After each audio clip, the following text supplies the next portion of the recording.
Bapak Ibu yang dikasih Tuhan, beberapa minggu yang lalu saya bicara tentang pengajaran tentang lidah ya. Ini yang terakhir, ini sesi yang terakhir. Jadi masih tentang lidah, tapi ini sesi yang terakhir. Nah, beberapa minggu yang lalu kita bicara tentang bagaimana lidah ini memiliki kuasa yang besar di dalam hidup kita. Nah, jadi mati hidup manusia dikuasai oleh lidah dan seterusnya. Terus lidah itu mencerminkan hati. Jadi kalau hati kita pahit, yang keluar juga pahit. Hati kita seneng, yang keluar seneng. Hati kita bersyukur kepada Tuhan, ya yang keluar juga rasa syukur. Itu hati. Lidah mencerminkan hati. Yang ajaran yang ketiga adalah lidah bisa membawa kehancuran, dan yang keempat, lidah bisa menjadi kutuk atau berkat. Nah, Bapak Ibu yang dikasih Tuhan, kita sudah pelajari ya, sudah komplit. Saya paham, Bapak Ibu sudah paham. Nah, namun sekarang begini Bapak Ibu. Sekarang muncul satu pertanyaan penting di dalam hidup kita. Bagaimana jika lidah kita sudah terlanjur salah? Ya, wes gebacut. Ya, jadi lidah kita sudah terlanjur mengeluarkan kata-kata misalkan kutuk, misalkan mengeluarkan kata-kata yang tidak berkenan kepada Tuhan, mungkin berita bohong, mungkin gosip, mungkin apalagi sesuatu yang mungkin tidak kita sengaja, kita mengeluarkan sesuatu yang salah dari perkataan kita. Pertanyaannya seperti itu. Nah, apakah lidah itu bisa disembuhkan? Atau kalau sudah salah ya selamanya salah? Nah, ada satu jawaban baik, ya, ada kabar baik bahwa perkataan itu bisa sembuh, ya. Perkataan itu bisa dipulihkan oleh Tuhan. Artinya yang dulu perkataannya tidak baik bisa menjadi baik, tetapi bukan karena kita, tetapi karena Tuhan yang memberikan kekuatan kepada kita. Nah, kita akan lihat dulu di dalam Mazmur 141 ayat yang ketiga. Ini menunjukkan bahwa memang lidah ini atau perkataan ini akan sangat sulit dikendalikan. Sehingga pemazmur itu mengatakan, awasilah mulutku ya Tuhan. Dia minta Tuhan untuk mengawasi mulut kita. Kata mulut di sini itu bukan mulut secara harafiah, tapi apa yang keluar dari mulutku. Apa yang keluar dari ucapan bibirku. Nah, di situ dikatakan, awasilah mulutku ya Tuhan dan berjagalah pada pintu bibirku. Nah, ini menunjukkan satu betapa pentingnya manusia itu mengendalikan lidahnya. Sehingga pemazmur sampai mengatakan demikian. Karena lidah itu kalau tidak diawasi Tuhan sendiri, ya lidah itu ibaratkan ya kemarin sudah kita bicarakan, ibaratkan api yang kecil, mungkin puntung rokok yang kecil, tetapi bisa membakar hutan yang ribuan hektar, ya berhektar-hektar. Artinya hanya satu perkataan kecil, tetapi itu bisa menghancurkan seluruh kehidupan manusia, hubungan manusia, ekonomi dan lain sebagainya. Bahkan bisa terjadi peperangan hanya karena kata-kata yang salah. Di sini pemazmur sadar bahwa Tuhan perlu mengawasi mulut kita. Tuhan perlu menjaga pintu bibir kita. Nah, ini satu permohonan ya, jadi dari pemazmur kepada Tuhan. Nah, alangkah baiknya setiap orang percaya juga ngomong seperti ini. Bangun pagi Tuhan, awasi mulutku Tuhan. Tuhan, jagai bibirku supaya tidak ada perkataan negatif, supaya tidak ada perkataan kotor, supaya tidak ada perkataan fitnah. Nah, kalau kita meminta kepada Tuhan, berarti kita menyerahkan kendalinya kepada Tuhan. Karena apa Bapak Ibu? Kita itu nggak bisa loh jogo diri kita sendiri. Ya Pak ya, kita itu nggak bisa menjaga lidah kita. Siapapun nggak bisa. Ya, mesti mungkin kita bisa ngempet beberapa kali, 4 kali, 3 kali, tetapi suatu saat ya keluar juga. Artinya apa? Kita ini lemah dalam hal kata-kata, ya. Kita semua lemah. Kita nggak perlu nunjuk si A, si B, si C ya. Kita koreksi diri kita sendiri. Kita ini sebenarnya lemah dalam menjaga perkataan kita, bibir kita. Tetapi Bapak Ibu, ada satu kabar baik bahwa Tuhan berkenan supaya kita memohon kepadanya untuk menjaga lidah kita, menjaga pintu bibir kita. Sehingga yang keluar dari perkataan kita hanya perkataan untuk memuliakan Tuhan. Hanya berkat bagi Tuhan. Hanya perkataan positif, segala yang baik, segala yang indah didengar, yang tidak yang sedap dipandang dan lain sebagainya. Artinya hal-hal yang baik itu yang keluar dari mulut kita. Nah, lalu bagaimana Tuhan menyembuhkan lidah kita? Atau bagaimana caranya Tuhan menolong kita atau menguasai lidah kita? Nah, ada pertanyaannya seperti itu. Yang pertama, Bapak Ibu Saudara dikasih Tuhan, supaya Tuhan menyembuhkan lidah kita atau menolong mengawasi lidah kita adalah yang pertama, kita menyadari bahwa kita membutuhkan pertolongan Tuhan. Bapak Ibu butuh pertolongan Tuhan, termasuk di dalam kata-kata, itu kita butuh pertolongan Tuhan. Ya Bapak Ibu ya, seringkali kita cuma berpikir pertolongan Tuhan itu secara ekonomi, ya. Pertolongan Tuhan itu mujizat, disembuhkan dari penyakit. Pertolongan Tuhan itu ada masalah yang begitu berat, kita menemukan jalan keluar, itu pertolongan Tuhan. Tetapi Bapak Ibu, bukan hanya itu. Memang itu semua adalah pertolongan Tuhan. Tapi ada satu pertolongan Tuhan yang kita sering melupakan dan ini adalah dasarnya. Ya, ini paling kecil, paling sepele, tetapi ini berdampak paling berat. Yaitu kita harus minta tolong Tuhan menjaga lidah kita. Amin Bapak Ibu. Kita sadar bahwa perkataan kita itu sering salah. Ngomong sama Tuhan, Tuhan ampuni saya karena perkataan saya sering salah. Nah, kita lihat Yakobus 3 ayat 8. Kenapa ini sangat penting Bapak Ibu? Itulah kondisi lidah kita, kondisi perkataan kita, dan tidak ada seorang pun yang berkuasa menjinakkannya. Jadi kalau ada orang yang berkata, aku iso ngekang bibirku, bohong. Tidak ada pernah orang yang bisa dengan sempurna mengekang lidahnya. Nah, artinya kita sadar, Tuhan, lidahku itu penuh dengan kesalahan. Lidahku mungkin penuh dengan kutuk. Lidahku mungkin penuh dengan kata-kata yang tidak benar. Lidahku sering berkata-kata negatif. Lidahku sering menfitnah. Lidahku sering membuli orang lain. Lidahku sering tidak mengucap syukur dan lain sebagainya.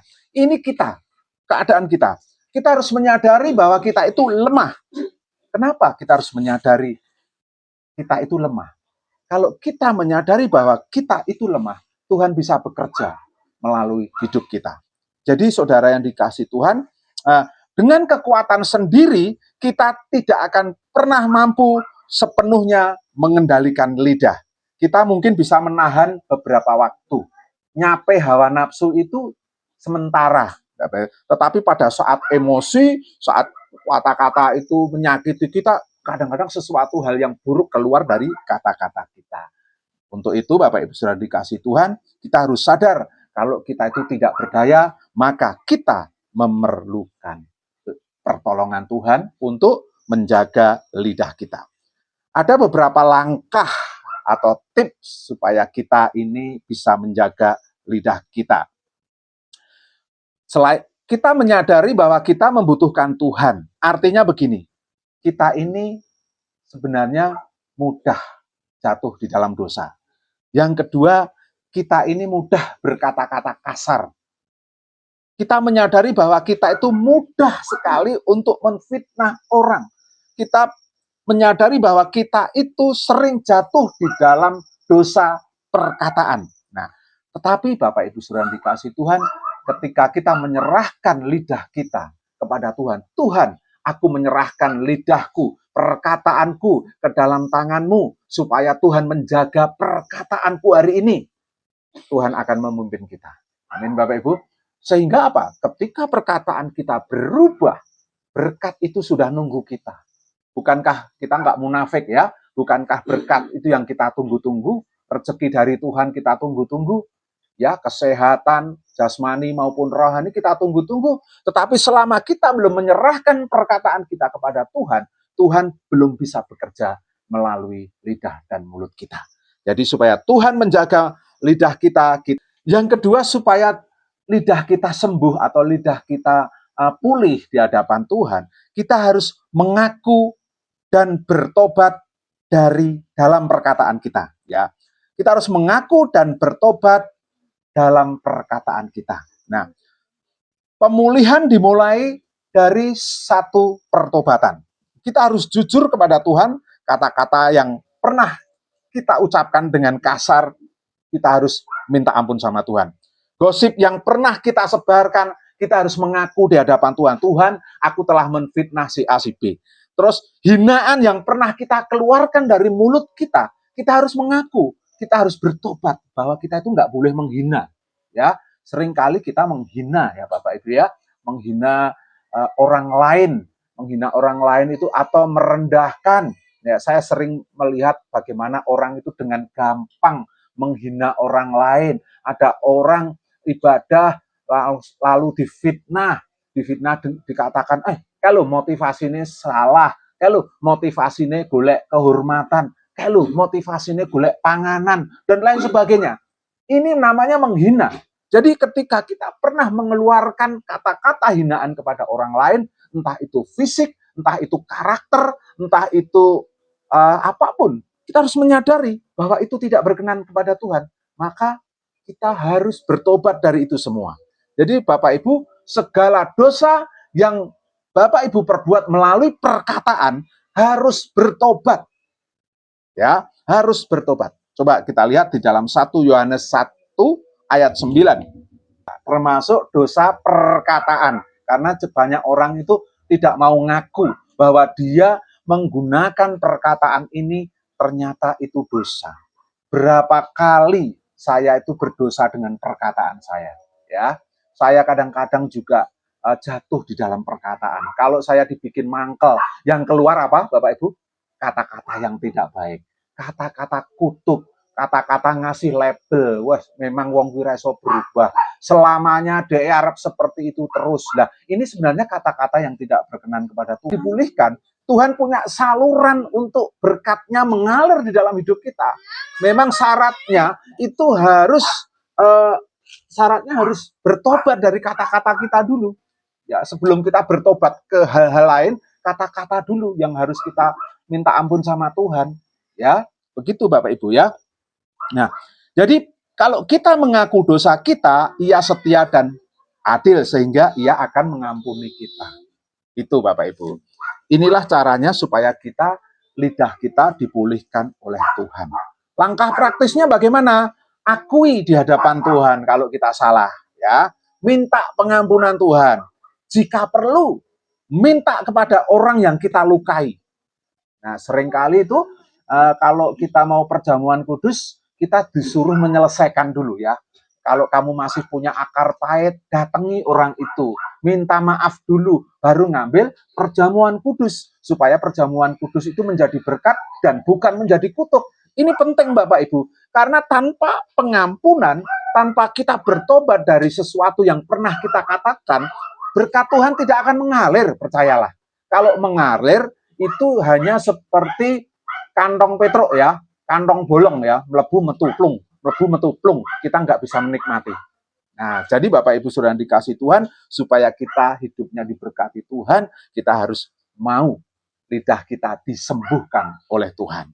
Itu. Yang ketiga adalah menyembuhkan hati adalah sama dengan menyembuhkan lidah. Nah, kita sudah belajar bahwa lidah adalah cerminan hati, jadi kita juga ingin lidah kita sembuh. Kita harus membiarkan Tuhan menyembuhkan hati kita. Mazmur 51 ayat 12 dikatakan, ciptakanlah hati yang bersih dalam diriku ya Allah. Jadi kuncinya begini Bapak Ibu Saudara dikasih Tuhan. Kalau hati kita bersih, pasti perkataan kita juga bersih. Kalau hati kita tuh terluka, perkataannya juga pahit. Kalau hati kita marah, perkataannya juga caci maki. Kalau hati kita iri dan dengki, perkataannya juga akan fitnah. Nah, di sini dikatakan bahwa ciptakanlah hati yang bersih dalam diriku ya Allah. Lagi-lagi pemazmur itu minta Tuhan untuk menciptakan hati yang bersih di dalam dirinya. Nah, kenapa? Karena kita tidak berkuasa atas lidah kita.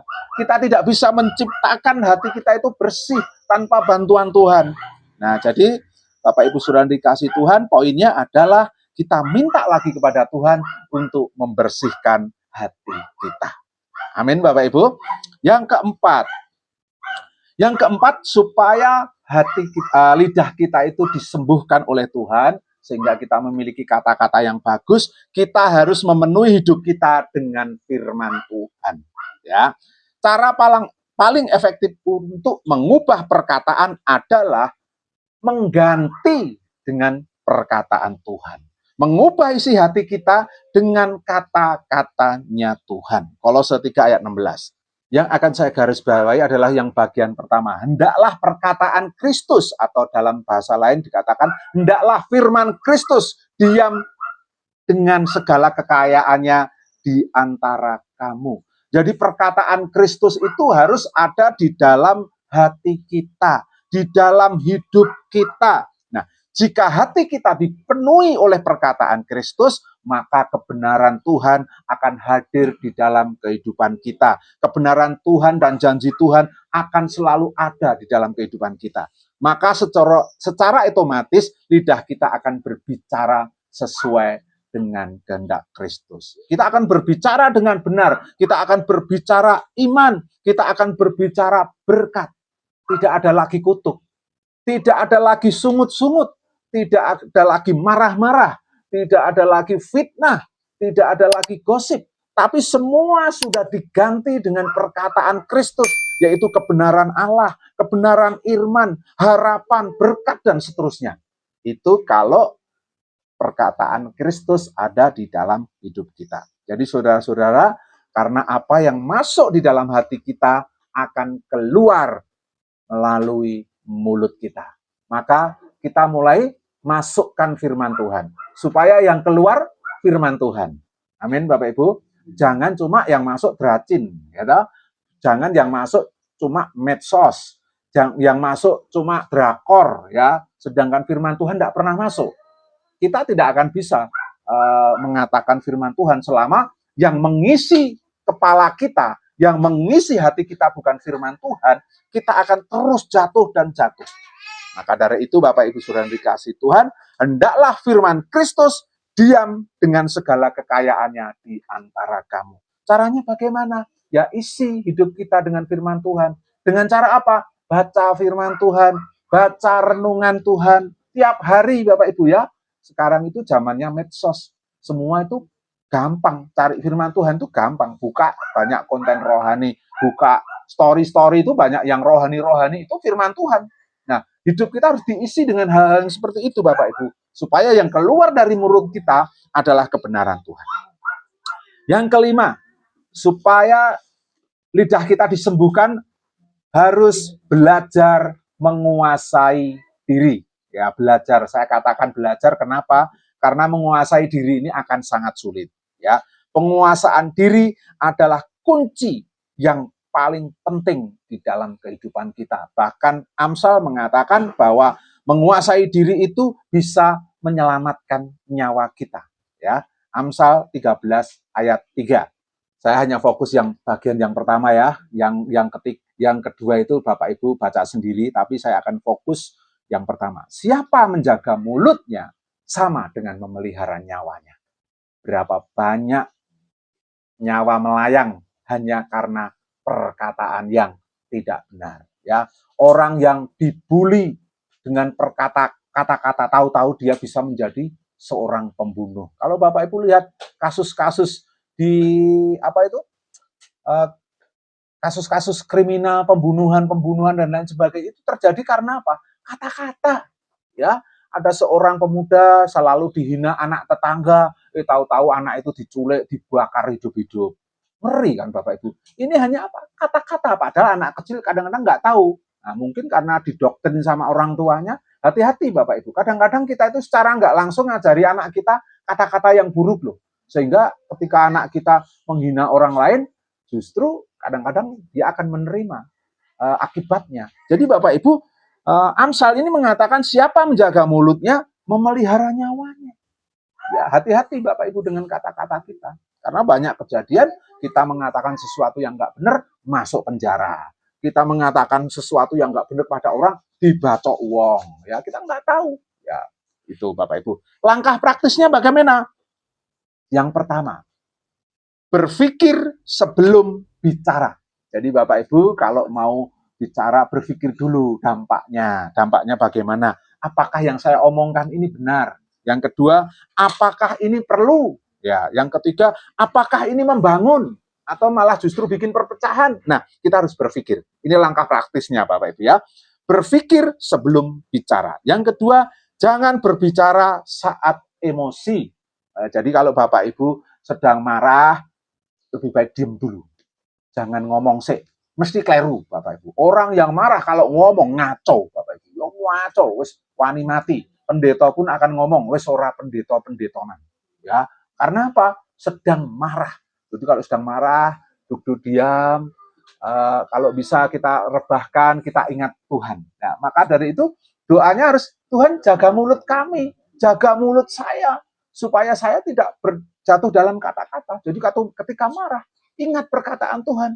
Mulut kita dijaga malaikat loh. Tapi kalau kita nggak minta Tuhan menjaga, ya sudah, losdol Bapak Ibu ya, kesana kemari, wah itu ya. Jadi jangan pernah berbicara saat emosi. Yang ketiga, belajar diam. Ini susah Bapak Ibu. Saya itu paling nggak suka, paling susah untuk belajar diam. Ya, apalagi kalau melihat sesuatu itu salah, tidak sesuai kenyataan. Dulu Bapak Ibu, kalau ada orang ngomong salah, langsung cepet-cepet saya luruskan. Ora bener, sampai kapanpun saya labrak. Ya. Tetapi sekarang saya harus belajar.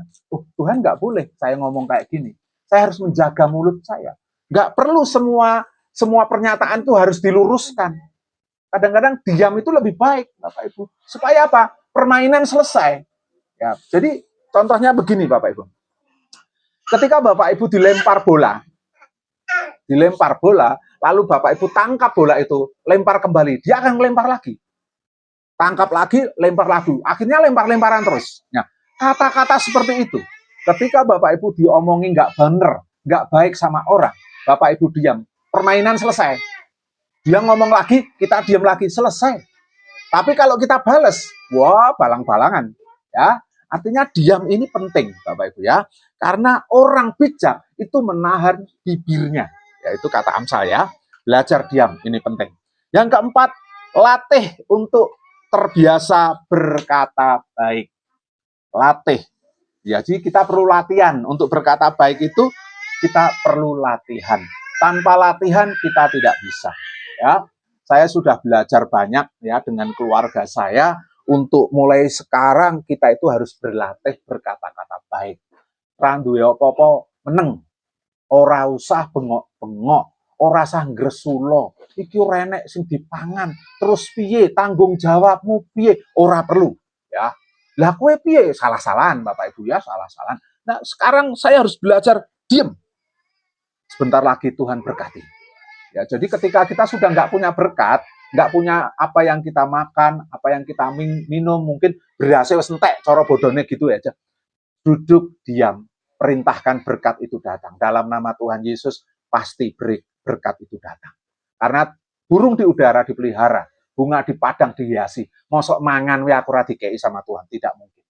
Ya, yang penting kita bekerja. Kadang-kadang kita sudah bekerja ya, tetapi kadang-kadang ora cukup Bapak Ibu ya. Bahkan ora dibayar barang nyambut gawe Bapak Ibu ya. Nah, ini kadang-kadang ngeri sekali Bapak Ibu ya. Nah, tetapi kalau kita memerintahkan berkat dengan kata-kata kita, loh, ini benar Bapak Ibu. Kita perintahkan berkat itu dengan kata-kata kita. Dalam nama Tuhan Yesus, aku pasti diberkati. Dalam nama Tuhan Yesus, semua akan berjalan baik-baik saja. Maka itu akan terjadi di dalam hidup kita. Jadi kita harus berlatih nih Bapak Ibu ya. Yang keenam atau yang terakhir, ya ini yang terakhir supaya lidah kita disembuhkan atau pulih, kita meminta Roh Kudus untuk membantu kita. Ya, saudara-saudara, kita tidak bisa melakukan ini sendirian tanpa pertolongan Roh Kudus. Yang pertama, Roh Kudus itu akan mengingatkan kita saat kita salah. Yang kedua, Roh Kudus akan menolong kita untuk menahan diri. Yang ketiga, Roh Kudus akan membimbing kita dengan kata-kata yang tepat. Maka dari itu Bapak Ibu, orang benar itu harus berdoa dalam roh dan kebenaran. Nah, dalam roh dan kebenaran itu bukan, saya nggak bicara bahasa roh loh Bapak Ibu ya. Dalam roh itu adalah kita hidup secara rohani ya. Benar-benar di dalam roh kita itu benar-benar keluar kata-katanya Tuhan, keluar puji-pujian bagi Tuhan, berdoa di dalam nama Tuhan Yesus. Kita benar-benar menjaga kekudusan, itu hidup di dalam roh. Itu ya Bapak Ibu ya.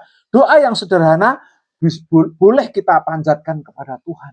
Ya, mungkin kita bisa mengomong begini, Tuhan, sebelum saya bicara, tuntunlah saya. Bisa nggak Bapak Ibu ngomong kayak gitu? Seringkali kita itu kalau ngomong bingung. Ngomong sama Tuhan. Tuhan, tuntun perkataan saya.